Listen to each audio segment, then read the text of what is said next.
Vea bien, existe una cuestión que acecha a la humanidad desde hace miles de años.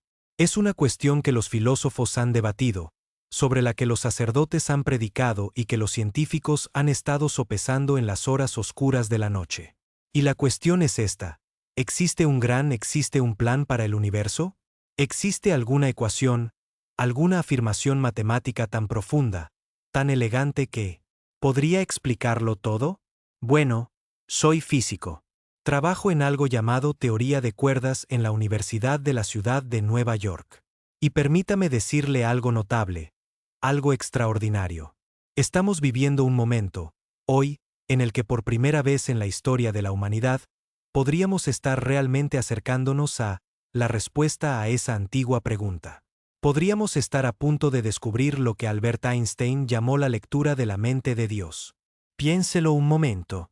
La mente de Dios, no como un concepto religioso, sino como un concepto científico. Einstein pasó los últimos 30 años de su vida la dedicó a perseguir este sueño. 30 años. Quería una ecuación. Solo una. Una ecuación que unificara todo lo que sabemos sobre el universo. Gravdad. Electromagnetismo, fuerzas nucleares, todo reunido en una sola y hermosa ecuación matemática. Declaración. ¿Y sabe qué? Einstein fracasó. Murió sin completar su obra maestra. Pero vea bien. Nosotros, los físicos, no nos rendimos. De hecho, estamos más cerca que nunca.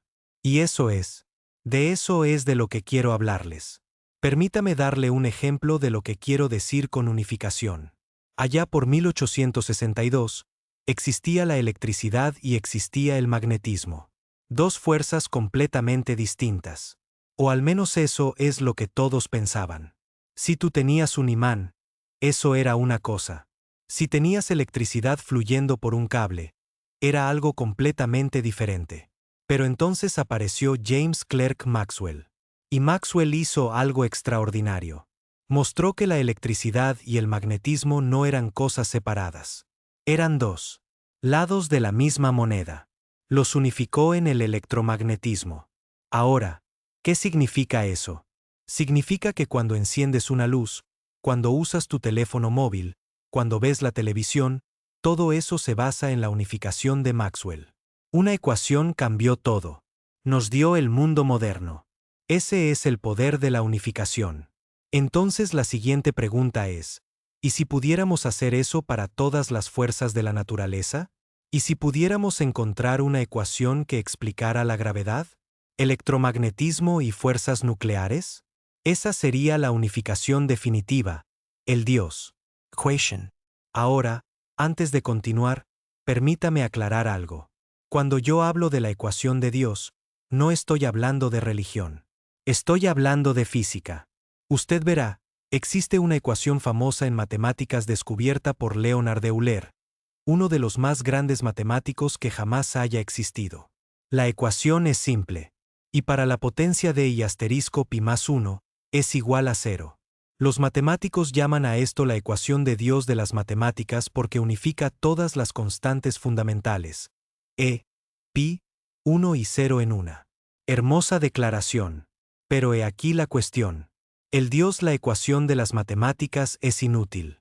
Quiero decir, es hermosa. Es elegante, pero no puedes hacer nada práctico con ella. No alimenta tu ordenador. No pilota un avión. Pero la ecuación de Dios en la física, esa es diferente. Esa sería la ecuación más poderosa jamás escrita, porque cada vez que unificamos las fuerzas en la física, la historia de la humanidad cambia. Permítame explicarlo. Explicar a qué me refiero. Piense en Isaac Newton. Hace 300 años, Newton descubrió desvelar las leyes del movimiento y la gravedad nos proporcionó la revolución industrial.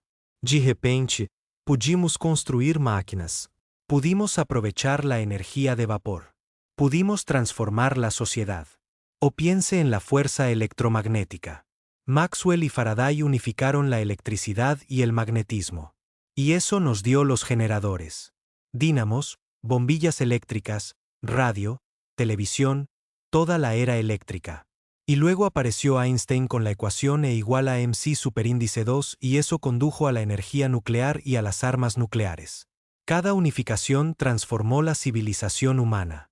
Así que ahora imagine lo que pasaría. ¿Qué pasaría si unificáramos las cuatro fuerzas? ¿Qué significaría eso para el futuro? ¿Qué tecnologías surgirían? ¿Posible? Estamos hablando de quizás manipular el espacio y el tiempo mismos. Estamos hablando de comprender el Big Bang. Estamos hablando de la posibilidad, y sé que esto suena como ciencia ficción, pero estamos hablando de la posibilidad de viajar en el tiempo, agujeros de gusano e incluso universos paralelos. Ahora, puedo verle pensando, espere un minuto, profesor Kaku, ¿no está yendo se está precipitando un poco? Viajes en el tiempo, universos paralelos. Vamos. Pero usted verá. Eso es exactamente lo que nos dicen las ecuaciones.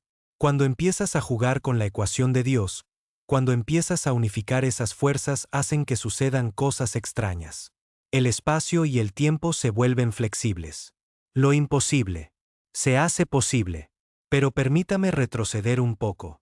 Permítame contarle cómo me interesé en todo esto. Cuando yo tenía 8 años. Cuando tenía años, oí algo en la radio que me cambió la vida. El locutor dijo que un gran científico acababa de fallecer. Y este científico tenía un manuscrito inacabado en su escritorio, un libro incompleto.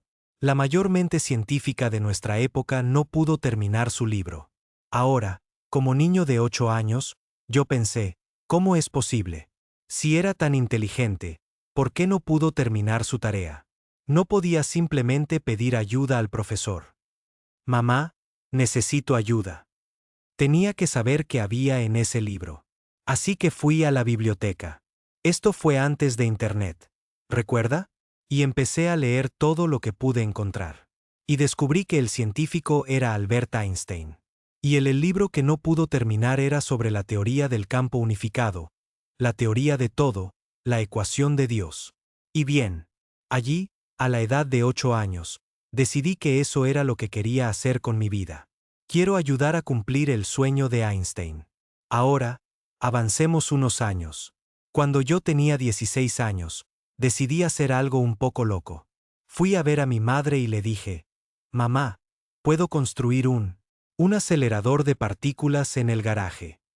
Y mi madre me miró, y hay que entenderlo, mis padres eran inmigrantes. No hablaban muy bien inglés. No entendían de física. Pero mi madre me miró y dijo, «Claro, ¿por qué no? ¿No? Solo no te olvides de sacar la basura». Así que fui a Westinghouse y compré 180 kilos de acero eléctrico. Compré 35 kilómetros de cable de cobre. Y en el campo de fútbol americano de mi antigua escuela, lo enrollé. Convertí todo ese cable en bobinas. Y construí un acelerador de partículas que generó 2,3 millones de voltios de electricidad. Nunca olvidaré el momento en que lo encendí por primera vez. Cerré los ojos y pude oír el crepitar de 6.000 vatios de electricidad fluyendo a través del condensador y luego oí pop pop pop. Todos los interruptores de la casa saltaron. La casa quedó a oscuras y mi madre se preguntó, ¿por qué? No pude haber tenido un hijo que jugara al baloncesto o al béisbol. ¿Por qué tiene que construir estas máquinas en el garaje? Pero ¿sabe qué? Ese acelerador de partículas me abrió las puertas de Harvard.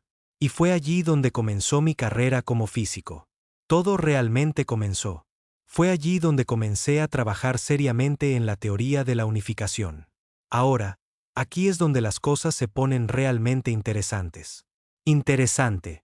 El gran problema con la unificación, la razón por la que Einstein fracasó, la razón por la que todos han fracasado. Durante casi un siglo hemos tenido dos grandes teorías del siglo XX que se contradicen entre sí. Por un lado, tenemos la relatividad general de Einstein, que describe la gravedad. Afirma que el espacio y el tiempo son suaves como un tejido, como una hoja de goma que se dobla y curva. Pero luego tenemos la mecánica cuántica, que describe los átomos y las partículas subatómicas.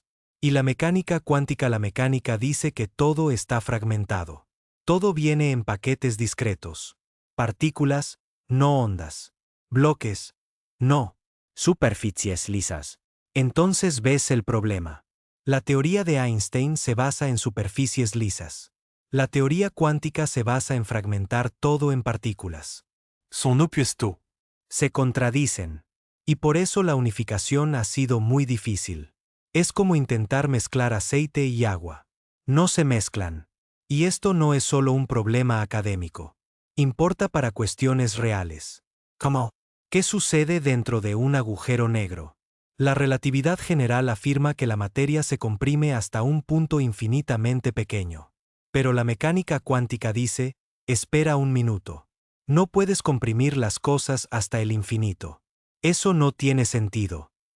¿Cuál de las dos tiene razón? No lo sabemos porque no tenemos una teoría unificada. O piense en el Big Bang. ¿Qué? ¿Qué pasó antes del Big Bang?